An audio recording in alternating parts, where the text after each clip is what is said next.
Hi అండి. Hi. ఇప్పుడు తెలంగాణలో రేవంత్ రెడ్డి గారి పరిపాలన విధానం ఏ విధంగా అనిపిస్తుంది?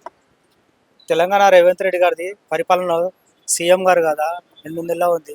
ఆ 3 నెలల నుంచి ఆయన స్టార్ట్ చేసిండు అంత ప్రపోజల్ అంతా. బస్సులు ఫ్రీ, కరెంటు ఫ్రీ, 200 వాట్స్లో, మళ్ళీ గ్యాస్ది 500లో బాగానే నడుస్తుంది అంత పరిపాలన అంతా. ఏమీ లేదు, అంత మంచి పరిపాలన ఉంది. ఇంకా రాను రాను ఇంకా బాగా జరుగుతుంది నాకు అంతా. ఇంకా హైడ్రా కూడా పెట్టారు చెరువులు, కానీ ఇప్పుడు వర్షాలు పడి కూడా కొన్ని చెరువులు కూడా నిండినాయి హైడ్రా ప్రకారంగా. అంతా సూపర్ ఉంది, బాగానే ఉందండి అంతా. అంటే మీరు సూపర్ ఉందని అంటున్నారు కదా, ఈ పరిపాలనలో చాలా మంది పెన్షన్లు ఇంకా పెంచలేదు అని అంటున్నారు మరి. పెన్షన్స్ వస్తున్నాయి మేడం. ఇప్పుడు 7 తారీఖు కూడా రేషన్ కార్డులది కూడా ఉంది, పెన్షన్లది కూడా దాంతో పాటు కూడా రేషన్ కార్డులది ఉంది, మళ్ళీ సన్న బియ్యంది ఉంది.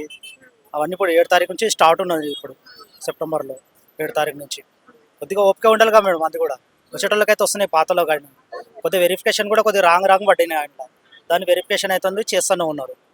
స్టార్టింగ్ కొత్తలో గృహలక్ష్మి అని చెప్పి అదని ఇదని చెప్పి గృహలక్ష్మికి మహాలక్ష్మి అని చెప్పి 2500 అన్నాడు.